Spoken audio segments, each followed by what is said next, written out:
Par un glacial soir de décembre 1999, au cœur de la Californie du Sud, une silhouette solitaire se tenait tapie dans l'habitacle usé d'un camping-car, lui-même abandonné au fond d'un hangar. La carrosserie cabossée de l'engin témoignait du poids des années, offrant un spectacle d'une triste banalité. Le genre d'épave qu'on croise d'ordinaire au détour d'un terrain vague ou dans l'oubli d'un parc de stationnement miteux. Pourtant, ce refuge de fortune abritait l'une des plus grandes fortunes californiennes. Ce fantôme en sursis s'appelait Guy Snyder, et le compte à rebours de son existence ne s'élevait plus qu'à une poignée d'heures. Par-delà les murs froids du bâtiment s'étendait son véritable royaume, un empire évalué à plusieurs centaines de millions de dollars. Un titan de l'industrie dont les fondations reposaient sur de simples sandwichs, des produits irréprochables et un engagement qualitatif qui avait élevé son patronyme au rang de mythe dans tout l'Ouest américain. Cependant, cloîtré dans cette prison d'acier, avalé par l'obscurité et le silence lourd, l'homme livrait un ultime combat, une guerre intime perdue d'avance depuis de trop nombreuses décennies. Une lutte acharnée contre la souffrance, sous l'emprise des paradis artificiels, traqué par les démons d'une enfance dont les chaînes ne s'étaient jamais brisées. Lorsque les premières lueurs de l'aube vinrent caresser le métal froid, le prince héritier de la dynastie In-N-Out Burger avait rendu son dernier souffle. Son horloge s'était définitivement arrêtée à l'âge de 48 ans. Ce trépas laissait une adolescente d'à peine 10 à 7 printemps, seul maître à bord du navire amiral de la restauration rapide la plus adulée d'Amérique. Mais pour saisir l'essence de cette tragédie familiale, il nous faut remonter le fleuve du temps sur un demi-siècle, jusqu'à un modeste kiosque de Baldwin Park, sur les terres californiennes. Un voyage vers les racines d'un certain Harry Snyder, un bâtisseur de l'impossible qui façonna ses rêves à la force de ses poignets, élevant un mastodonte à partir de poussière. Le 9e jour de septembre 1913, la ville canadienne de Vancouver voyait naître ce fils d'exilés néerlandais, fruit de l'union entre Hendrik et Mary. Ses jeunes années furent sculptées dans la rudesse et le dénuement le plus total, son foyer se noyant quotidiennement dans la misère. L'enfant comprit très vite que son salut ne passerait que par une volonté de fer, des mains calleuses et un refus obstiné de la fatalité. Toutefois, une ombre infiniment plus menaçante planait sur l'héritage du jeune homme, un poison invisible voué à contaminer sa descendance. Bien des années plus tard, sa petite-fille Lindsay déchirerait le voile de ce lourd secret en dévoilant l'enfer d'une enfance meurtrie par la violence domestique. Ce calvaire n'était que l'écho des souffrances endurées par son propre père, un rouage cruel dans une mécanique intergénérationnelle de la brutalité. Une cicatrice béante que le temps ne parvint jamais à refermer.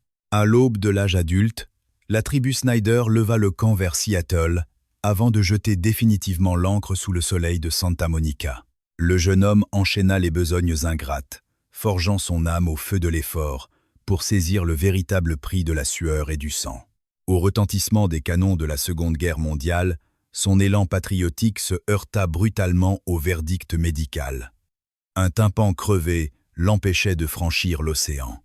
Rendu à la vie civile, il dut se résoudre à gratter du papier dans l'ombre des casernes militaires qui parsemaient le littoral pacifique. Un gagne-pain tout ce qu'il y a de plus digne, certes, mais qui ne suffisait pas à étancher sa soif de grandeur. Le conflit éteint, il retourna s'installer dans la cité d'Émeraude pour le compte d'un traiteur, où son quotidien se résumait à ravitailler les réfectoires des garnisons en repas conditionnés. L'un de ses comptoirs se trouvait dans l'enceinte de Fort Lawton. C'est sur cette terre, en 1947, que les fils de son destin allaient enfin se nouer.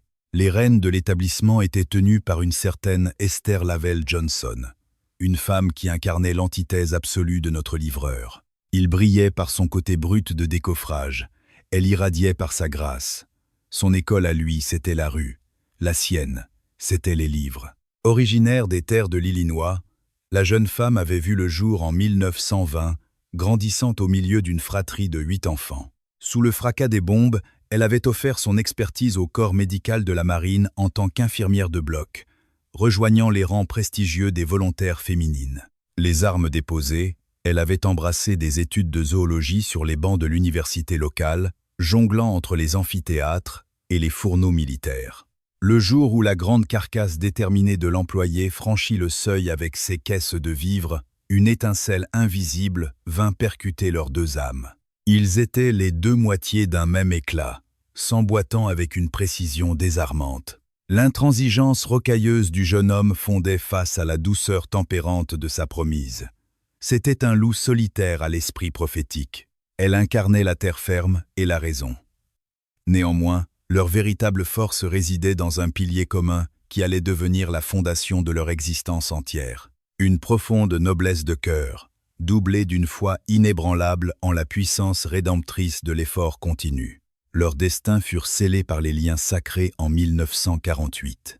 Dans la foulée, un choix audacieux allait bouleverser la trajectoire de la gastronomie rapide. Cap sur le sud de la côte ouest, avec pour folle ambition d'y ériger leur propre échoppe à burgers. Ainsi s'écrivait le premier chapitre d'un mythe californien. Le 22e jour d'octobre 1948, l'enseigne originelle In-N-Out Burger sortait de terre au cœur de Baldwin Park. Au croisement banal des avenues Francisquito et Garvey, cette misérable parcelle se fondait dans le décor ouvrier de la banlieue angeline.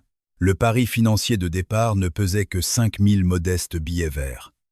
Afin d'encaisser les chocs, un certain Charlie Noden était monté à bord pour diviser le fardeau du risque. La cahute en elle-même ne dépassait guère la dizaine de mètres carrés. Un trou de souris étouffant, totalement transparent aux yeux des badauds.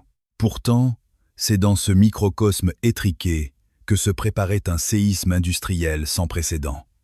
À cette époque, le rêve du patriarche frisait la pure folie.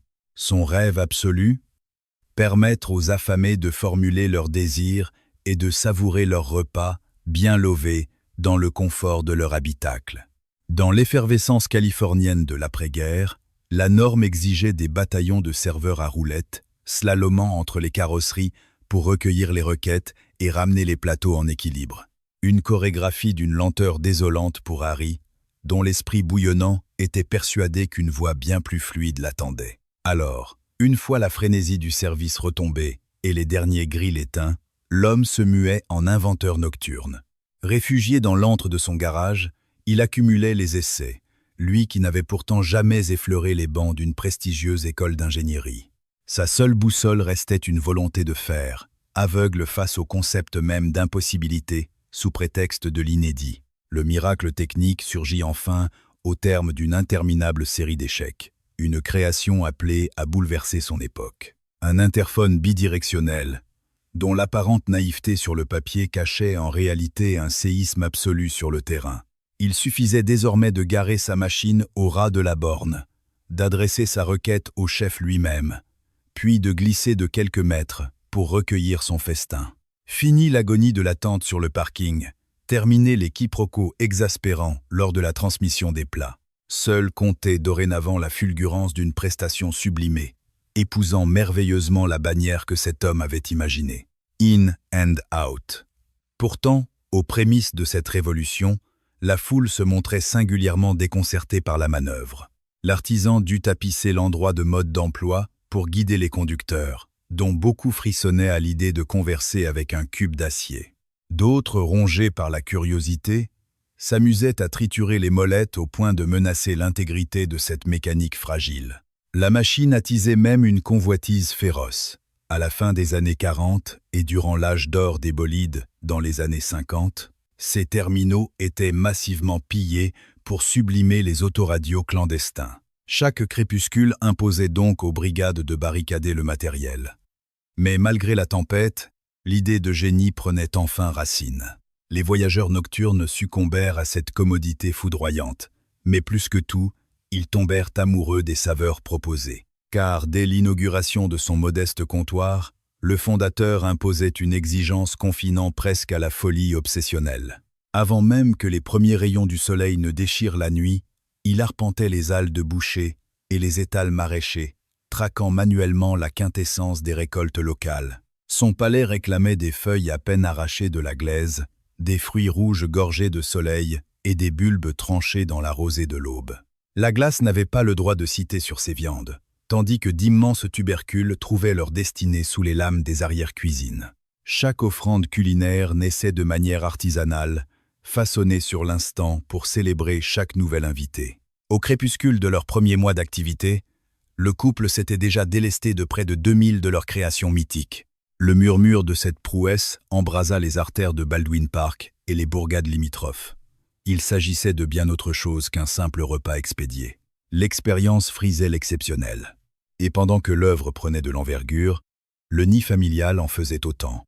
L'an 1950, et marqua l'inauguration d'un deuxième sanctuaire du goût à Covina, sur les terres de Californie. Durant cette même course du soleil, le ventre d'Esther donna la vie à l'aîné de la fratrie, enregistré sous le nom d'Arighi Snyder, bien que le monde finirait par ne retenir que ce tendre diminutif, Guy.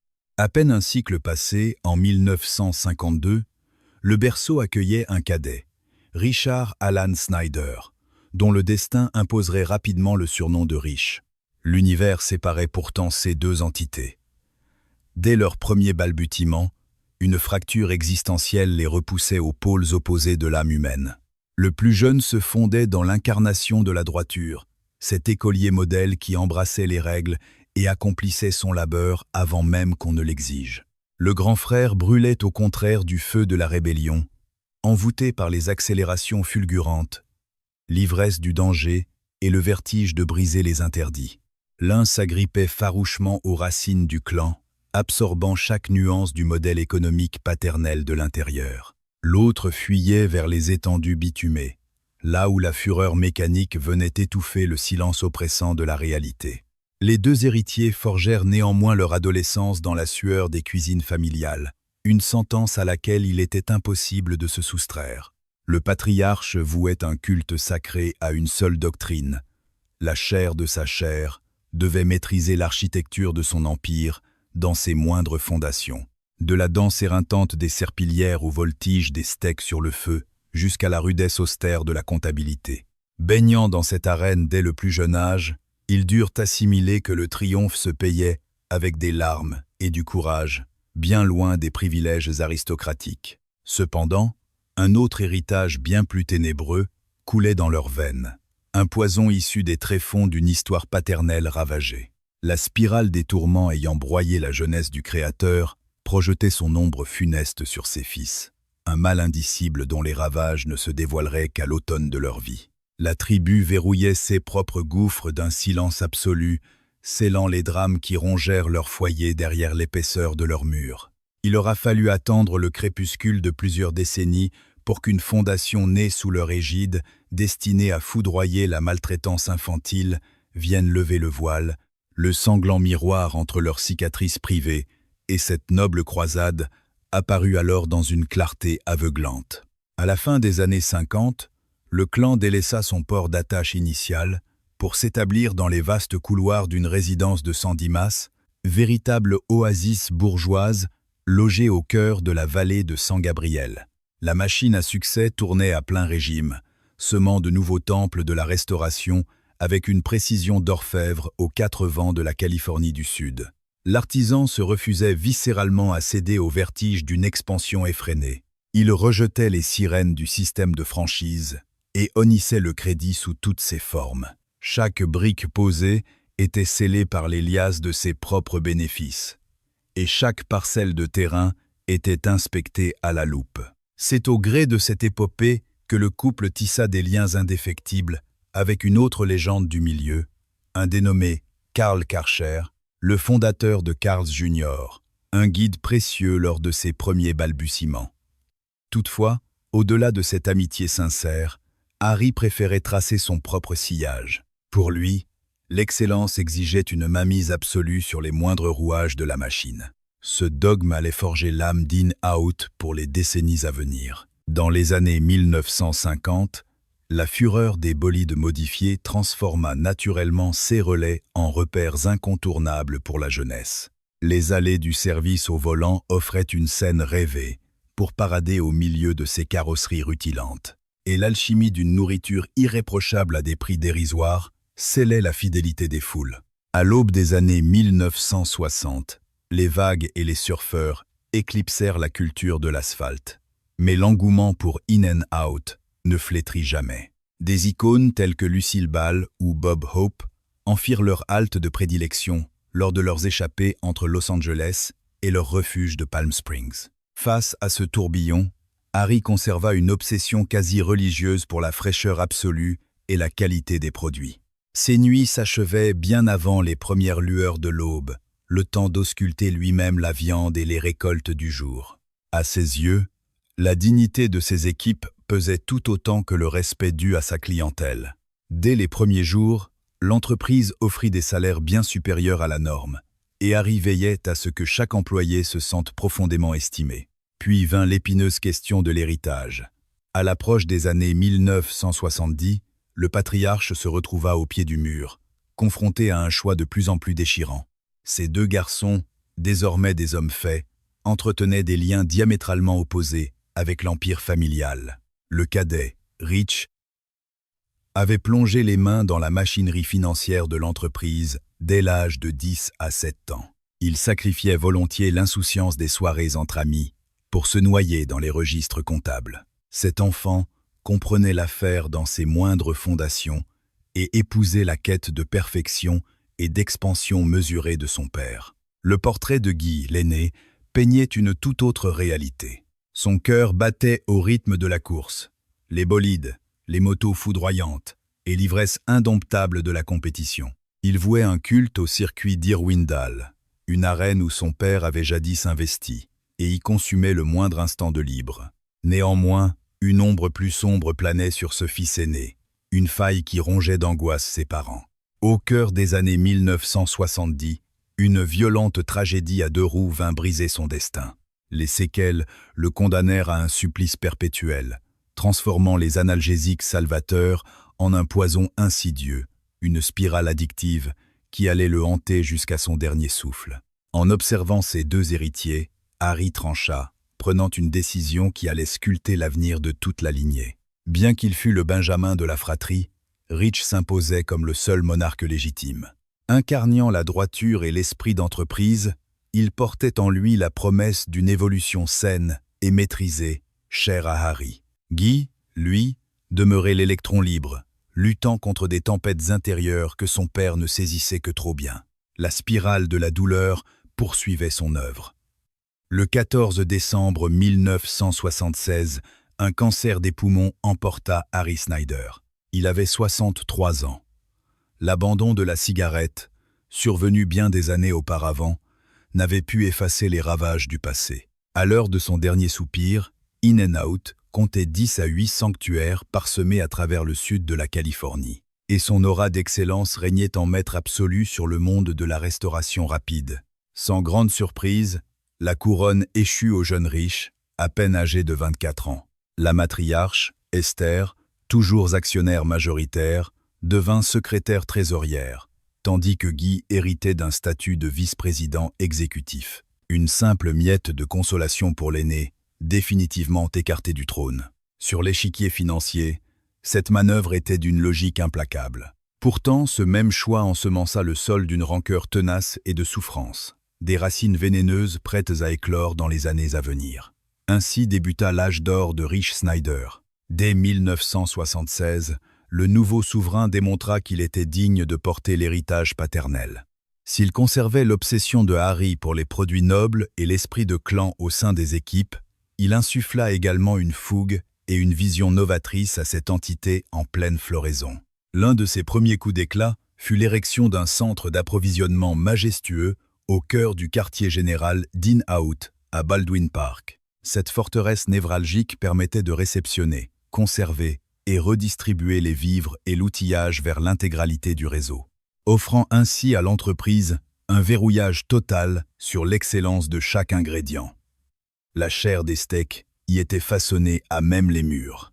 Les pommes de terre subissaient un examen clinique pour traquer la moindre imperfection et la machinerie était choyée selon des critères drastiques. Aucune cargaison ne franchissait ses portes sans avoir obtenu le sceau d'approbation de Rich Snyder. En 1983, le jeune président fonda l'université In-N-Out, un temple du savoir destiné à forger les futurs dirigeants, garantissant une harmonie absolue d'une succursale à l'autre, tout en gravant dans le marbre les préceptes de l'Empire. Dans son esprit, régnait sur cette industrie ne se résumait ni à des économies de bout de chandelle, ni à l'acquisition du meilleur matériel. L'essence de la réussite résidait dans l'art de guider les hommes. Or, on ne saurait élever des âmes sans d'abord éclairer leur chemin par un apprentissage irréprochable. Habité par une ferveur spirituelle inébranlable, Rich était un fervent chrétien évangélique, dont la foi irriguait chaque recoin de son existence. L'année 1985 marqua l'apparition de passages bibliques sur les emballages en papier de la marque. De discrètes citations telles que Jean 3,16 ou Proverbe 3,5 vinrent se nicher sous les gobelets et au creux des langes, protégeant les fameux hamburgers. Certains analystes prédisaient pourtant un désastre financier suite à cette décision. C'était mal connaître la clientèle, qui n'y vit qu'une énième excentricité d'une enseigne à l'esprit farouchement indépendant. L'Empire poursuivit son avancée avec une précision d'horloger, fidèle en tout point à la vision originelle de Harry. Juin 1988 marqua l'inauguration du 50e restaurant à Thousand Palms, suivi 2 ans plus tard, en 1990, par une première implantation dans le comté de San Diego. L'année 1992 fut celle des grandes traversées. La marque franchit enfin les frontières californiennes pour installer sa 80e succursale au cœur de Las Vegas. 12 mois plus tard, les portes de leur tout premier établissement dans le nord de la Californie s'ouvraient à Modesto. La doctrine instaurée par Rich tenait en quelques mots, mais elle fit l'effet d'une véritable onde de choc dans l'univers de la restauration rapide. Il entra d'ailleurs dans une colère noire le jour où un conseiller lui glissa à l'oreille qu'une baisse des salaires permettrait d'amasser des sommes colossales. Une telle suggestion piétinait l'essence même de l'entreprise. Lorsqu'il évoquait cet épisode par la suite, on pouvait presque toucher son mépris du doigt. C'était, selon ses propres termes, la réflexion typique d'un gratte-papier en costume, persuadé qu'un simple cuiseur de steak ne mérite pas un salaire décent. Guidé par sa poigne, l'enseigne mit sur pied une constellation d'avantages sociaux si vaste qu'elle tenait du mirage dans ce secteur d'activité. Même les employés à temps partiel se voyaient offrir des repas gratuits, des congés payés, un plan épargne-retraite 401K, ainsi que des plannings sur mesure. Les fiches de paye écrasaient la concurrence. La conviction de Rich était inébranlable. Un personnel choyé et rayonnant était la clé de voûte d'un repas savoureux et d'un accueil irréprochable. L'avenir lui donna raison. La fuite des talents s'avéra quasi inexistante face aux rivaux, hissant la régularité de leur menu au rang de mythe absolu. L'année 1984 marqua la naissance d'un projet cher au cœur de Rich et de sa mère Esther. La création d'une fondation dédiée aux enfants maltraités. Celle-ci serait par la suite rebaptisée sous le nom de l'enseigne elle-même. Un combat qui puisait ses racines dans la chair et le sang de la famille. Il fallait à tout prix briser cette chaîne de violence qui rongeait la lignée de Harry depuis des décennies. Rich s'était fait une promesse solennelle. La richesse des Snyder servirait de bouclier aux innocents, endurant le même calvaire que celui qu'avait traversé son père. L'organisme déploya ainsi des centres de soins, des refuges d'urgence, des réseaux de familles d'accueil et des programmes de prévention pour les petites victimes. Chaque centime récolté allait droit au but. L'entreprise mère prenant à sa charge l'intégralité, soit 100% des frais de fonctionnement. À l'aube de décembre 1993, l'enseigne comptait fièrement 93 succursales à son actif. La taille de la société avait été multipliée par 5 sous son règne, sans jamais égratigner l'âme ni les standards d'excellence forgés par ses parents. Entouré d'une garde rapprochée de brillants dirigeants, il caressait même l'idée de déménager le siège social pour le rapprocher de son domaine au bord de l'océan. Du haut de ses 41 ans, il semblait tenir le monde entre ses mains, prêt à guider son empire vers un nouvel âge d'or. Puis, le temps d'un battement de cils macabre, le destin bascula. Une nuit glaciale de décembre allait réduire tous ses rêves en poussière. Ce 15 décembre 1993, Rich achevait une tournée éclair qu'il avait menée à travers 5 de ses établissements en une seule journée. Il venait d'ailleurs de visiter la toute nouvelle adresse de Fresno, la 93e de la chaîne. Une journée harassante, certes, mais couronnée de succès. Les chiffres du dernier-né étaient prometteurs, et le patron s'en réjouissait pleinement. Toutefois, il n'était pas seul à bord. À ses côtés voyageait Philip West, le bras droit et directeur des opérations, ainsi que Jack Sims, un proche confident faisant office de conseiller. Ce trio avait affrété un jet privé de type IA Westwind pour l'occasion. Dans le cockpit, 2 vétérans des airs, Stephen Barkin et John Otis McDaniel, tenaient les commandes. Une directive interne extrêmement stricte existait pourtant. Il était formellement interdit à Rich et Phil West de partager le même vol. Une précaution ancrée dans une logique aussi simple que glaçante. En cas de tragédie aérienne, l'entreprise survivrait difficilement à la disparition simultanée de ses 2 plus hauts dignitaires. Néanmoins, en ce jour maudit, ce protocole de sécurité fut bafoué. Les véritables raisons de cette imprudence s'envoleront à jamais avec eux. À 10 à 7h13, l'appareil s'arracha du tarmac de Bracketfield à Laverne, mettant le cap au sud en direction de l'aéroport John Wayne, dans le comté d'Orange. Le ciel était dégagé. Ce trajet n'aurait dû être qu'une simple formalité. Mais alors que le bimoteur entamait sa phase d'approche, il se retrouva dans le sillage d'un géant des airs, un Boeing 757 aux couleurs de United Airlines. La séquence qui allait suivre allait graver son nom au fer rouge dans l'histoire des réglementations aéronautiques mondiales. Les 2 appareils avaient reçu l'autorisation d'atterrir à vue. Le modeste jet filait silencieusement dans l'ombre de l'immense avion de ligne. Cependant, il est fort probable que les commandants du Westwind n'aient pas mesuré l'ampleur du péril qui se dressait devant eux. La turbulence de sillage, ces tourbillons d'air invisibles crachés par les mastodontes du ciel, possède une force dévastatrice capable de retourner un petit aéronef comme un vulgaire fétu de paille. Bien qu'il soit répertorié parmi les fuselages étroits, le Boeing 757 engendre des remous d'une violence inouïe, rivalisant avec ceux des immenses gros porteurs. Cette faille meurtrière était un secret de polichinelle dans l'industrie, mais les autorités fermaient encore les yeux sur l'urgence de la situation. Alors que l'altimètre affichait environ 1100 pieds au-dessus du niveau de la mer, le petit avion plongea la tête la première dans la spirale mortelle du 757. Secoué de spasmes d'une brutalité folle, le jet fut retourné sur lui-même, entamant une chute libre vertigineuse vers laquelle il n'y avait plus aucun espoir de retour. Tout s'est joué en une fraction de seconde, laissant l'équipage impuissant. Il était 10 à 7h33 lorsque la carlingue s'est fracassée au sol, non loin de l'intersection entre la route d'État 55 et l'avenue Edinger, en plein cœur de Santa Ana. Le choc fut effroyable. L'avion s'est transformé en un brasier mortel, emportant sur le champ la vie de tous ses occupants. Rich Snyder venait de célébrer ses 41 ans et ne laissait derrière lui aucune descendance. L'œuvre de toute une existence, sa foi inébranlable, son obsession pour l'excellence et son dévouement envers ses équipes. Tout cela s'est volatilisé dans un brasier infernal par un sombre soir de décembre. L'onde de choc a traversé l'entreprise de part en part. L'enseigne a publié un hommage d'une sobriété poignante, à l'image même de l'homme qu'était le défunt. Loin des beaux discours creux sur le bien, être au travail, il était de ceux qui prouvaient leur attachement par des actes. Il veillait sur ses employés avec bienveillance, tenant absolument à ce que chacun réalise qu'il était le véritable pilier du triomphe de la marque. C'est grâce à la vision de cet homme que l'enseigne est devenue un cadre professionnel d'exception.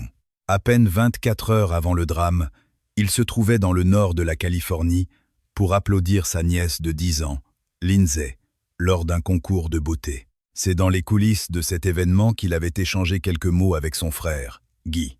Le silence et la rancœur avaient pourtant dressé un mur entre eux depuis des années. Les démons de Guy et la cicatrice toujours béante d'avoir été écartés de la direction avaient rongé leur lien fraternel. Et pourtant, ce jour-là, la glace s'était enfin rompue. Ce serait l'ultime son de sa voix qu'il entendrait. Par la suite, l'enquête minutieuse menée sur la catastrophe a bouleversé les normes de sécurité aérienne. Les autorités fédérales de l'aviation ont fini par requalifier le Boeing 757 dans la catégorie des gros porteurs. Des règles drastiques concernant les distances de sécurité entre les appareils ont vu le jour. Le sacrifice tragique de Rich aura au moins permis de sauver d'innombrables vies par la suite. Mais pour le clan Snyder, Aucune loi de l'aviation ne pouvait combler le vide abyssal laissé par son départ. Quant à Guy, la lourde couronne de la présidence s'apprêtait à écraser des épaules déjà meurtries par la vie. Le calvaire d'un héritier malgré lui commençait. Dès le mois de janvier 10 à 994, Guy a pris les rênes de l'empire familial. À 42 ans, déchiré par le deuil, il luttait en secret contre des démons chimiques qui le rongeaient depuis des décennies. Dans les couloirs, l'angoisse était palpable. Tous s'attendaient à ce que l'enfant terrible de la famille ne mette l'œuvre de toute une vie à feu et à sang. L'obsession de la perfection qui faisait la réputation de l'enseigne menaçait de s'effacer au profit d'une expansion sauvage et de matières premières au rabais. C'est alors que l'inattendu s'est produit. Portée par les fondations de fer forgées par son frère cadet, la machine a continué de tourner à plein régime. S'il n'avait pas l'étoffe du PDG idéal sur le papier, cet homme était loin d'être un incapable. L'exigence coulait dans ses veines, tout comme le sang des siens. Jamais il n'aurait laissé l'héritage paternel ou la mémoire de son frère s'effondrer sous sa garde. Sous sa houlette, la conquête frénétique de nouveaux territoires ne s'est pas arrêtée. Bien au contraire. L'enseigne a d'ailleurs inauguré sa 100e succursale dans la ville de Gilroy, sous le soleil californien. Les portes se sont ouvertes le 10 novembre 10 à 994, alors que la disparition tragique de son frère n'avait pas encore 1 an. Un brillant architecte du nom de Stephen Kanner a même imaginé un établissement emblématique à Westwood, aux portes du campus universitaire, dont les lignes acérées rendaient un hommage vibrant à l'âge d'or de l'aviation des années 50. Le nouveau patron a injecté des sommes colossales dans l'équipe d'assurance qualité. Il s'était fait la promesse de préserver cette fraîcheur absolue qui faisait l'âme de leur cuisine.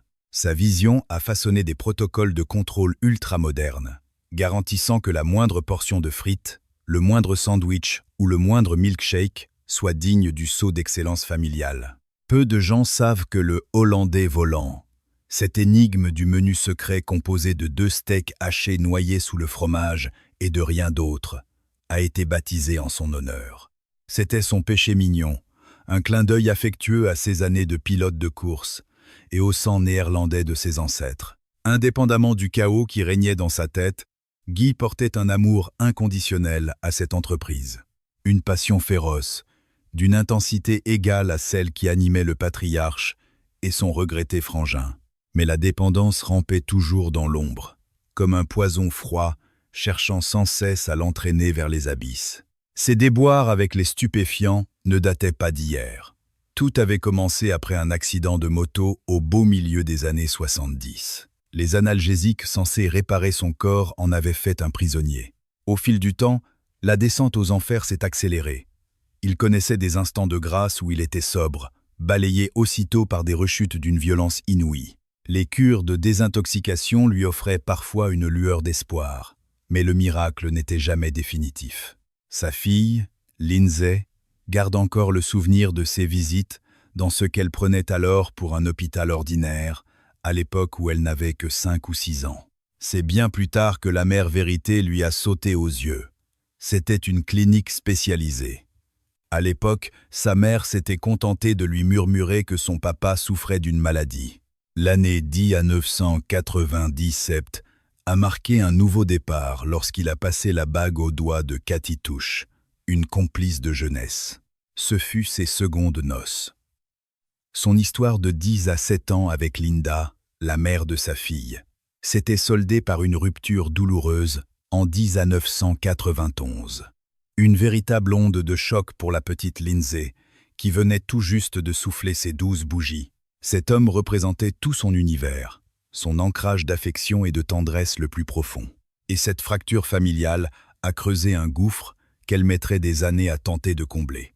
Malheureusement, ce nouveau chapitre conjugal s'est assombri dès les premières pages.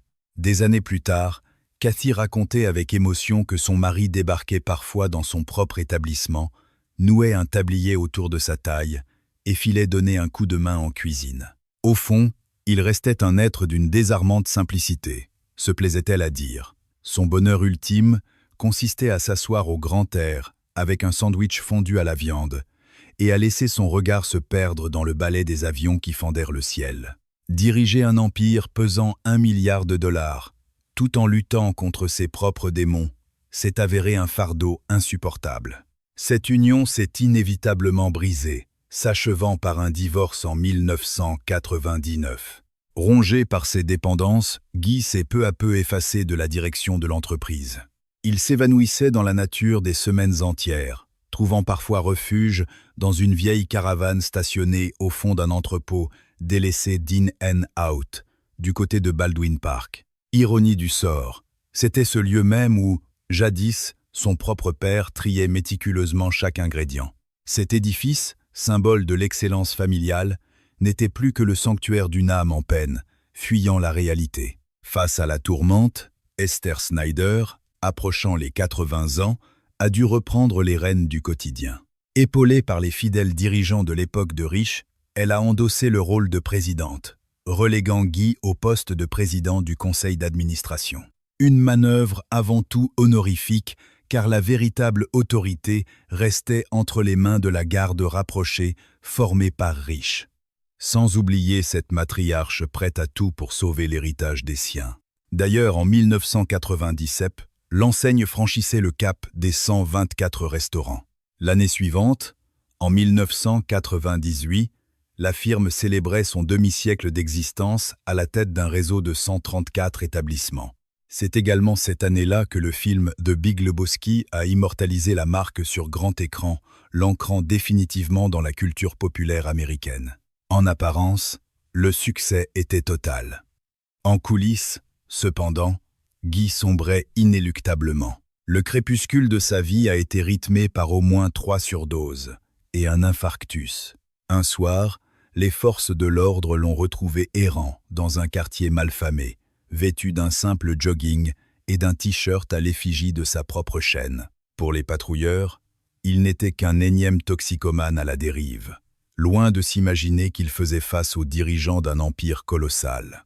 Un héritier assis sur un pactole estimé à plusieurs centaines de millions de dollars. Ces derniers jours, il les a passés terrés dans un camping-car, garé chez une connaissance. Pendant ce temps, le royaume bâti à la sueur du front de ses parents continuait de prospérer. Des millions de repas étaient servis à travers le Sud-Ouest, perpétuant une tradition d'exigence née en 1948. Il possédait tout cet empire, mais aucune richesse au monde ne pouvait le repêcher de ses abysses. Le drame est survenu le 3 décembre 1999. Guy Snyder s'est éteint des suites d'une défaillance cardiaque, déclenchée par une surdose accidentelle de puissants analgésiques. Il n'avait que 48 ans.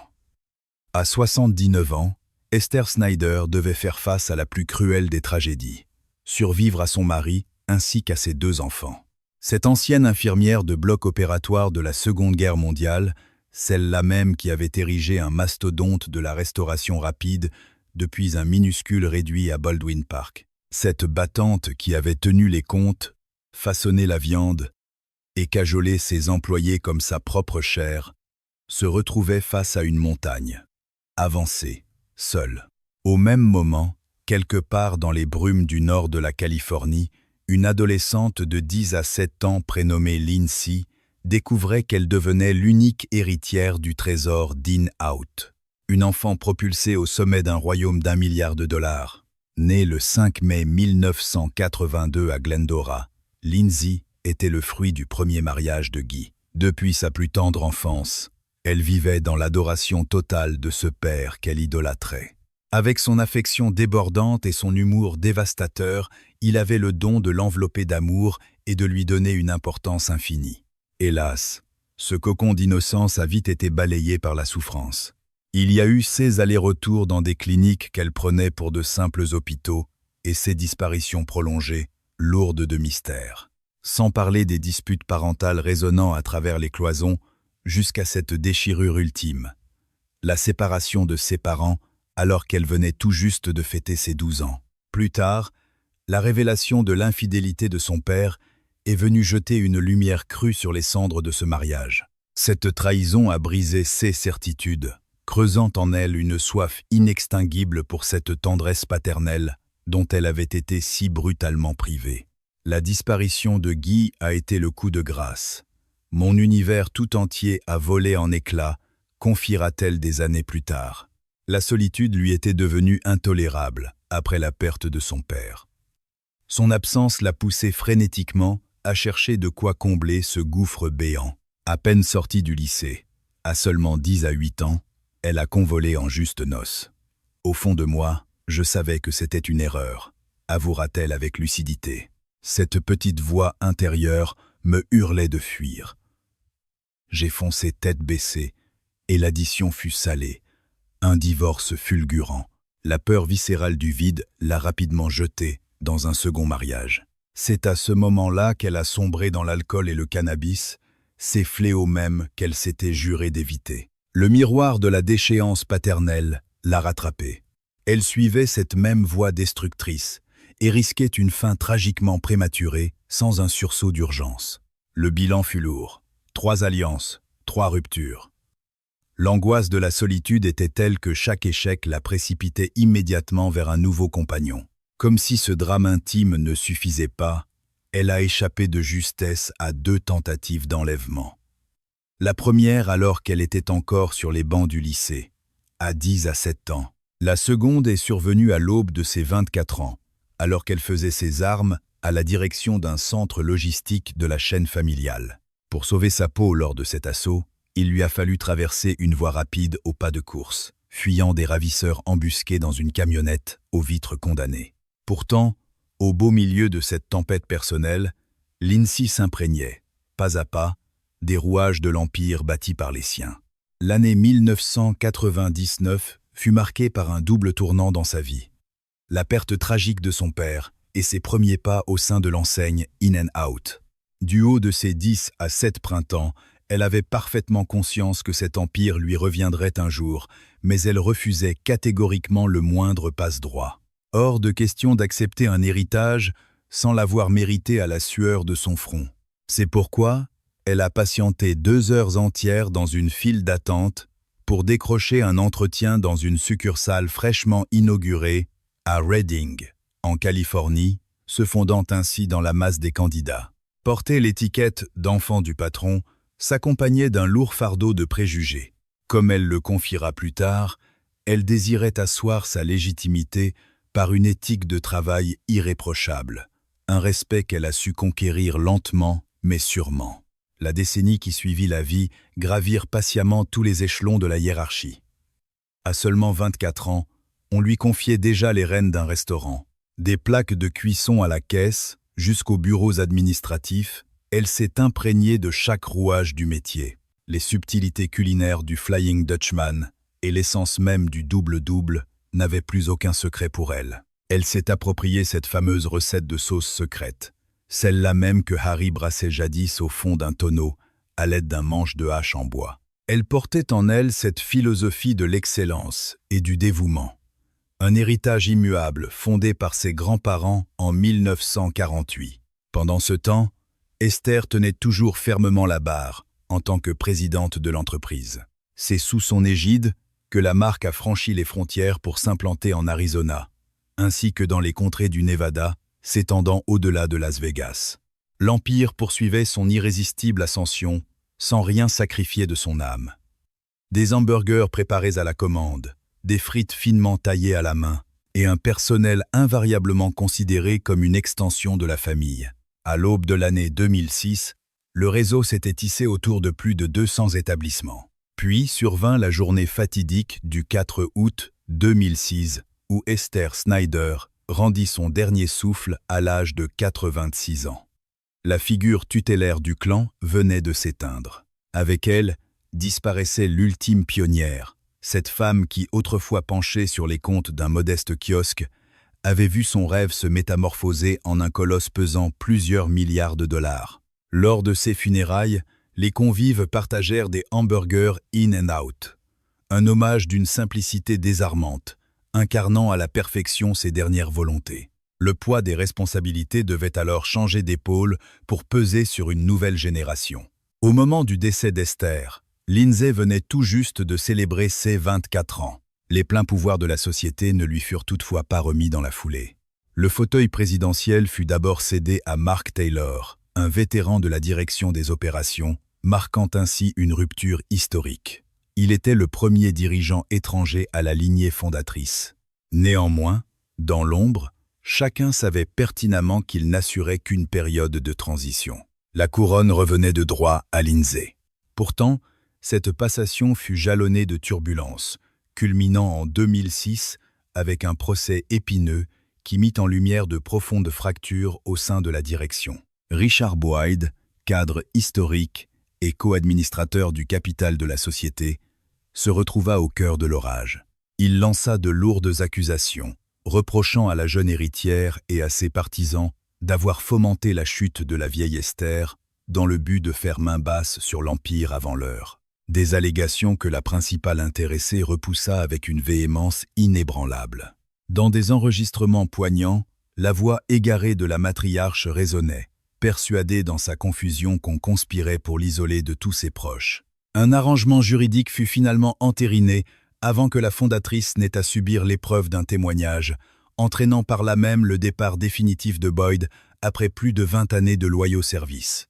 Lindsay qualifia ces attaques de pures affabulations, ne cachant pas son immense chagrin face aux déchirures que cette bataille judiciaire avait infligées à son cercle familial.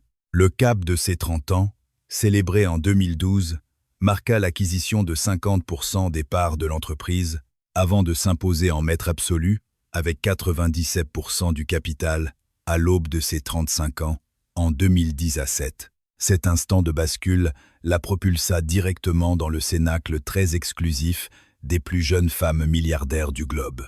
Mais contrairement à bon nombre de rentiers qui se laissent bercer par l'opulence, Lindsay a refusé de se contenter d'encaisser les dividendes de son héritage. Elle s'est jetée à corps perdu dans l'arène entrepreneuriale, animée par cette même flamme qui brûlait chez ses aïeux. C'est ainsi qu'en 2010, à seulement 27 ans, elle accéda à la présidence. Fidèle au dogme de ses prédécesseurs, elle a privilégié une expansion mesurée et organique, s'opposant de façon catégorique au modèle de la franchise. L'idée même d'une introduction en bourse lui répugnait. À ceux qui osaient l'interroger sur ce refus, sa réplique cinglait par sa limpidité. L'appât du gain serait l'unique justification d'une telle manœuvre, une compromission à laquelle il était hors de question de se plier. Son attachement viscéral à l'enseigne puisait sa force dans le souvenir indélébile de ses proches disparus. Préserver l'authenticité de leur œuvre originelle relevait pour elle d'un devoir quasi sacré. Alors que la spirale inflationniste faisait flamber les coûts, elle s'est battue bec et ongles pour maintenir l'accessibilité de ses menus. Face à la hausse spectaculaire du salaire minimum californien qui incitait la concurrence à gonfler vertigineusement l'addition, Lindsay croisait le fer avec son propre comité de direction lors de réunions sous haute tension. Il est inconcevable d'imposer de telles hausses tarifaires, martelait-elle sans cesse. C'était selon elle une trahison intolérable, car elle se sentait intimement redevable envers ses habitués. Quand le reste de l'industrie profitait de l'occasion pour faire bondir les prix, leur chaîne restait un rempart de stabilité. Sa ferveur spirituelle, cet ancrage profond dans le christianisme évangélique autrefois, embrassé par son oncle riche, est devenu la pierre angulaire de son existence.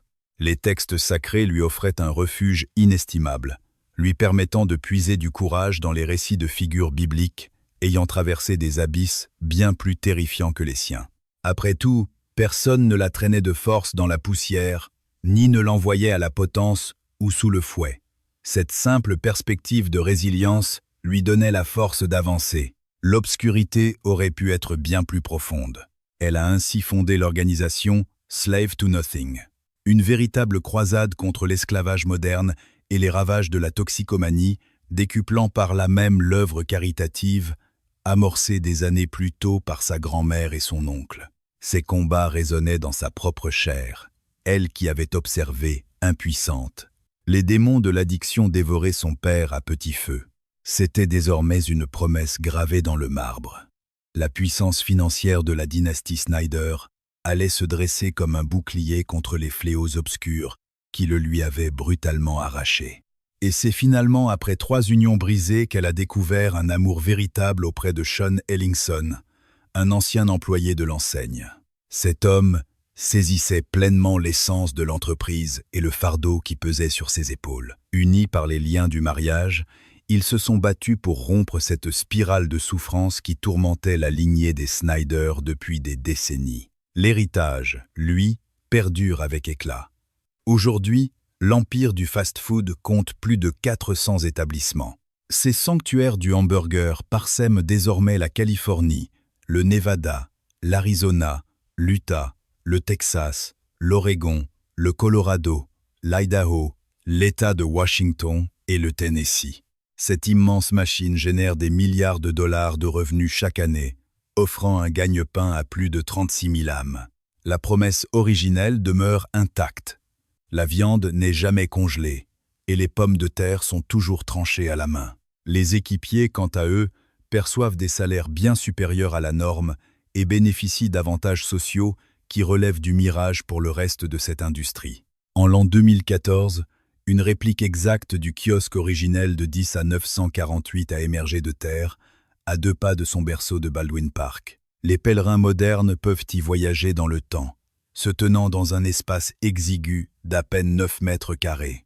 On peut presque y apercevoir l'ombre d'Harry, bricolant son interphone révolutionnaire, tandis qu'Esther tenait les cordons de la bourse dans leur maison au coin de la rue. Les palmiers croisés, véritables emblèmes de chaque restaurant, puisent leurs racines dans la scène fétiche d'Harry, tirée du film Un monde fou, fou, fou, fou.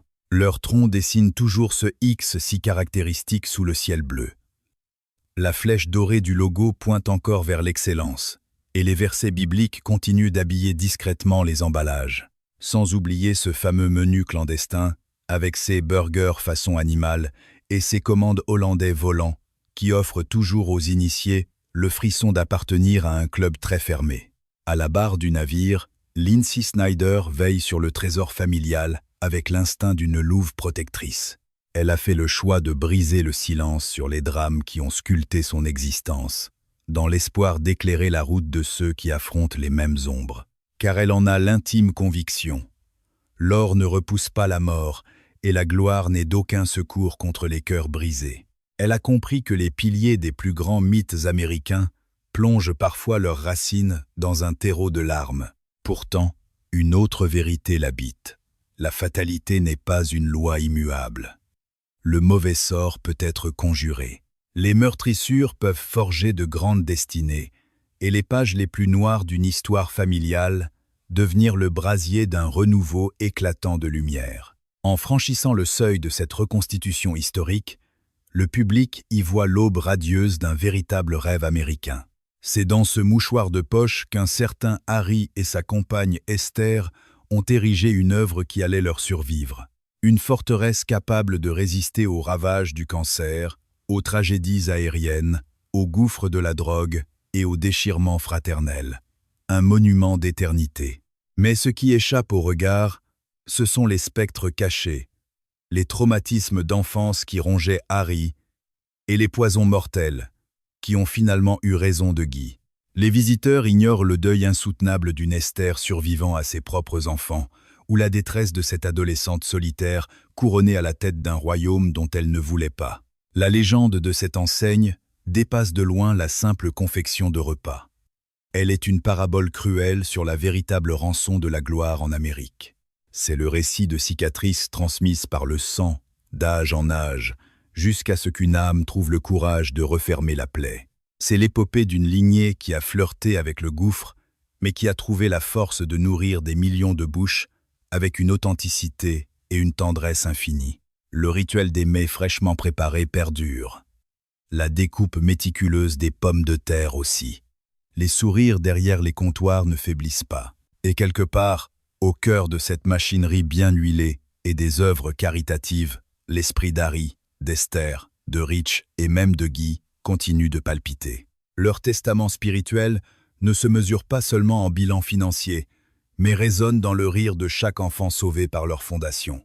Il s'incarne dans la noblesse accordée à chaque travailleur et dans l'étincelle de plaisir d'un client savourant une recette préparée avec amour. Et puis, il y a ces demeures, spectatrices silencieuses de ce théâtre intime.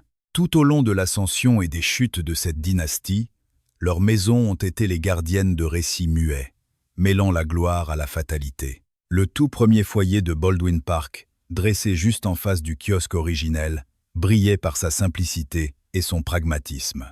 Quelques enjambées suffisaient à Harry pour rejoindre ses fourneaux, tandis que le parfum enivrant des viandes grillées devait s'infiltrer par les fenêtres lors des douces nuits californiennes. C'est dans ce décor modeste, au fond d'un petit garage, que le patriarche a donné vie à son système de commande vocale visionnaire.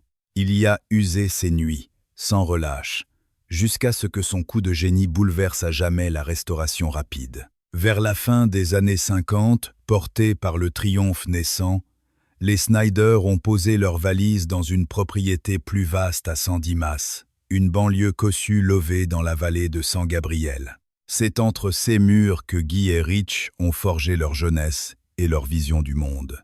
Une école de la vie où ils ont été biberonnés aux affaires familiales, là même où la rivalité complexe et empoisonnée entre les deux frères a pris racine. La villa de San Dimas offrait un certain standing, sans pour autant verser dans l'ostentation. Ce choix incarnait la philosophie d'Harry. L'or devait nourrir l'entreprise, et non servir à des exhibitions de richesse personnelle. Rich Snyder, de son côté, finit par s'offrir un palace surplombant l'océan, comme un trophée gravant dans la pierre, son ascension en tant que président. Il caressait d'ailleurs le rêve d'y rapprocher le siège social. Mais le destin, sous la forme d'un crash aérien, a brutalement brisé son élan. Le transfert ne verra jamais le jour. Les toits qui abritèrent Guy chantent, en revanche, une mélopée bien plus sombre.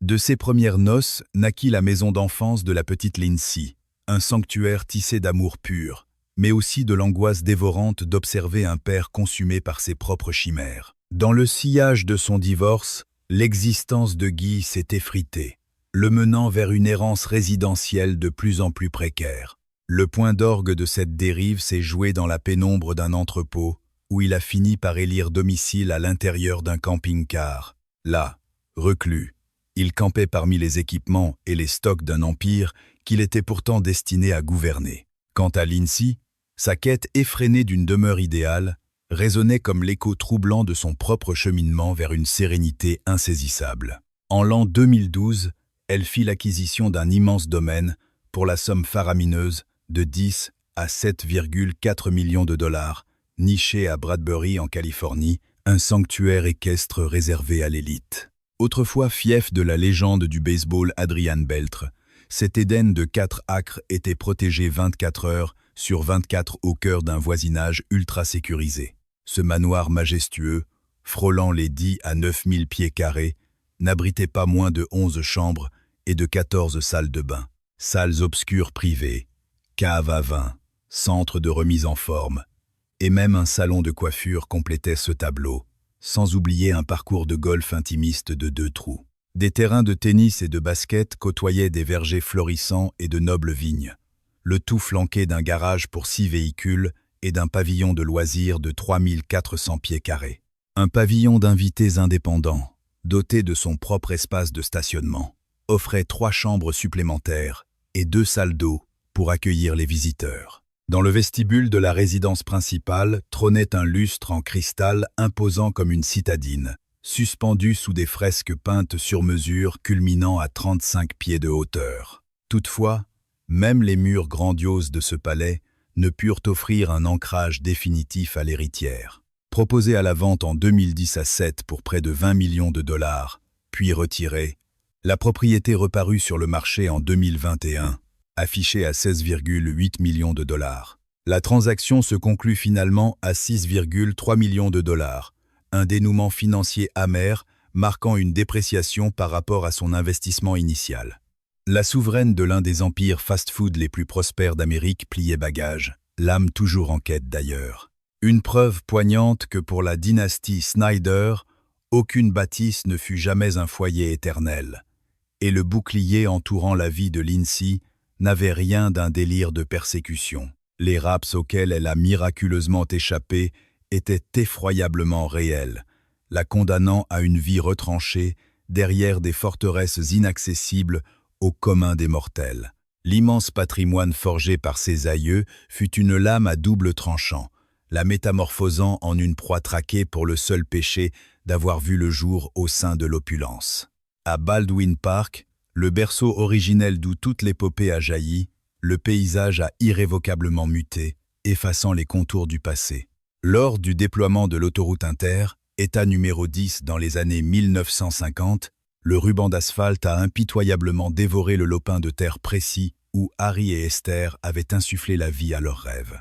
Néanmoins, la flamme et l'âme de cette toute première échoppe ont été jalousement préservées par l'enseigne au fil des décennies. C'est ainsi qu'en l'an 2014, une réplique fidèle est sortie de terre, tel un monument dressé à la mémoire de la jeunesse de l'entreprise. Le quartier général de Baldwin Park, théâtre silencieux des triomphes comme des drames les plus sombres, demeure aujourd'hui encore un sanctuaire inviolable pour la famille. En 1978, les flammes y ont dévoré les installations, contraignant la matriarche Esther à transformer sa propre maison en un refuge improvisé pour la comptabilité.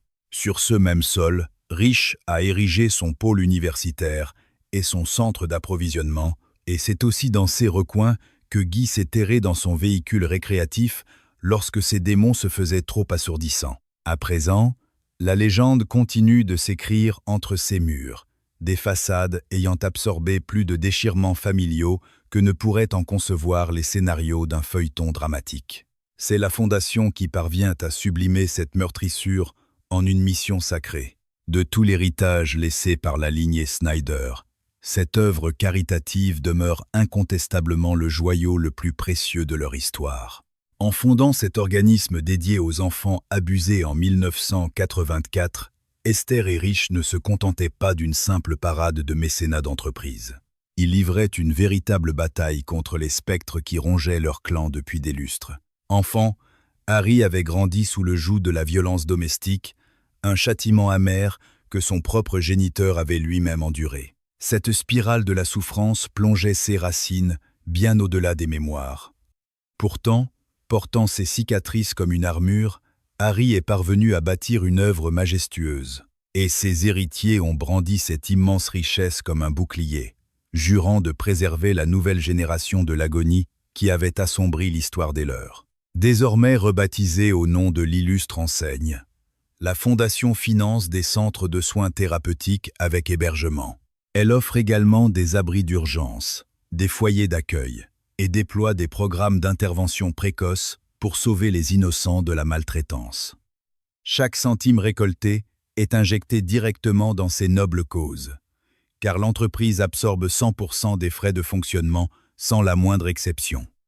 Au fil des décennies, des millions de dollars ont irrigué ces associations dévouées au sauvetage des âmes les plus vulnérables de notre tissu social. Cette toile de solidarité s'étend aujourd'hui à travers l'intégralité des États ayant le privilège d'accueillir les restaurants de la marque. C'est sans doute l'illustration la plus poignante d'un désespoir familial mué en une vocation lumineuse et indéfectible. Les Snyder auraient très bien pu se murer dans l'accumulation stérile de leurs trésors. Ils ont plutôt forgé de leur succès une arme pour pulvériser les chaînes de la cruauté, bien au-delà des liens du sang. Dans ce même souffle, Lindsay a décuplé cette croisade, avec sa fondation esclave de rien, en ciblant les fléaux impitoyables du trafic humain et de la toxicomanie. Le choix de ces batailles n'avait absolument rien d'une coïncidence hasardeuse. Elle avait assisté, impuissante, au naufrage de son père, rongée par ses dépendances, et savait viscéralement que la détresse pousse souvent les êtres dans les filets de l'exploitation ou sous l'emprise des poisons.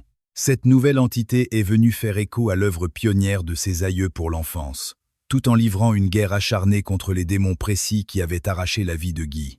Comme un hommage ultime, l'intégralité des fruits récoltés par l'ouvrage de Lindsay, narrant l'épopée de leur entreprise, vient aujourd'hui abreuver ces deux piliers de charité. Chaque année, des galas de charité, sublimés par les performances musicales du propre groupe de la famille In and Out et les apparitions d'artistes de renom, viennent gonfler ce formidable élan de solidarité. L'empire financier des Snyder ne se limite pas aux biens immobiliers et aux cuisines. Il irrigue de vastes projets destinés à métamorphoser des destins brisés. Cet engagement humanitaire résonne comme l'ultime rédemption face aux drames qui ont jalonné leur histoire. Les violences subies par Harry, les démons qui ont emporté Guy, cette souffrance enracinée sur plusieurs générations, tout ce chagrin s'est mué en une force de guérison. Chaque enfant sauvé par leur fondation incarne un triomphe intime, une lueur d'espoir arrachée aux ténèbres qui menaçaient jadis d'engloutir tout le clan Snyder. À l'aube de sa 9e décennie d'existence, le regard tourné vers l'horizon, le destin de l'enseigne soulève d'incessantes interrogations. La réponse de Lindsay est immuable. Jamais son entreprise ne sera franchisée, ni cédée aux sirènes de la bourse.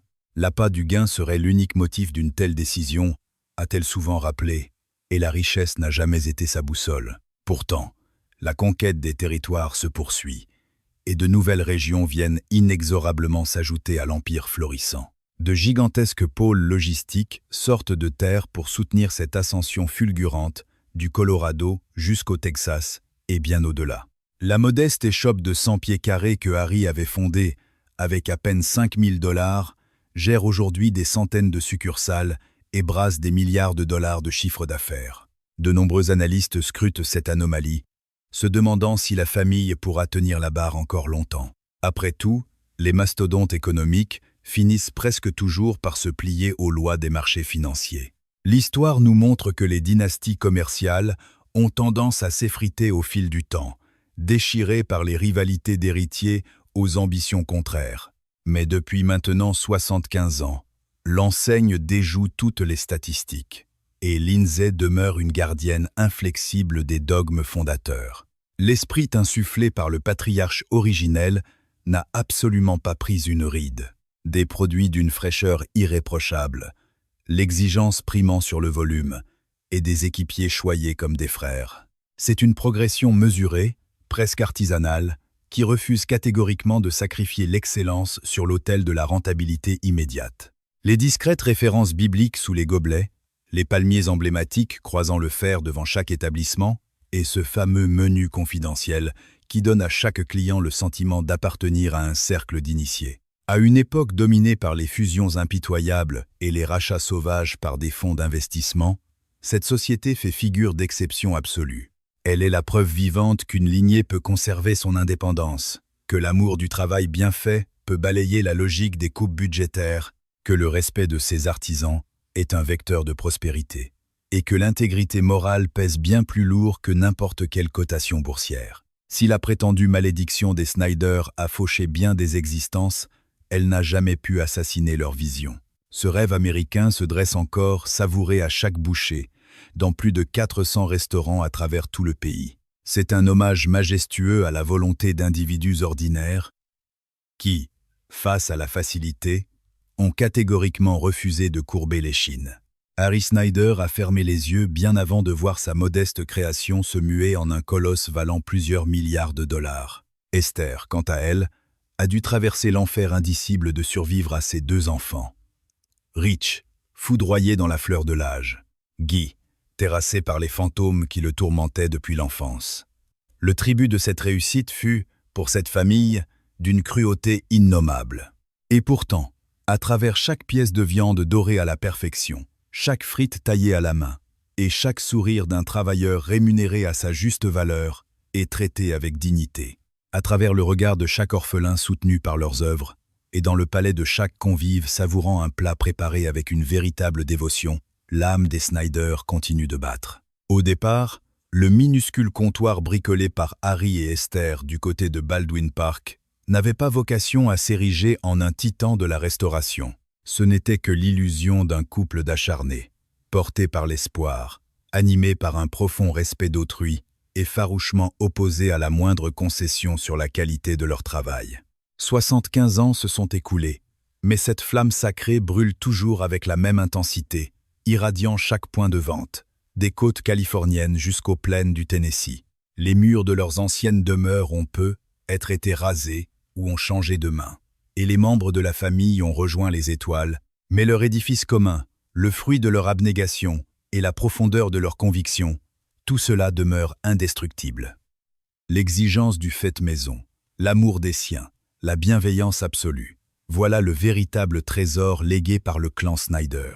Bien au-delà d'une fortune se chiffrant en milliards de dollars, c'est un socle de principes qui a traversé les tempêtes des drames, les affres de la toxicomanie, le deuil et les mirages empoisonnés de la gloire. Un patrimoine immatériel que Lindsay défend aujourd'hui bec et ongles, avec la même hargne que mettait Harry, aux premières lueurs de l'aube, pour dénicher ses plus beaux légumes. Et au bout du compte, derrière la simplicité apparente d'un sandwich, c'est exactement cette âme-là qui nous est offerte.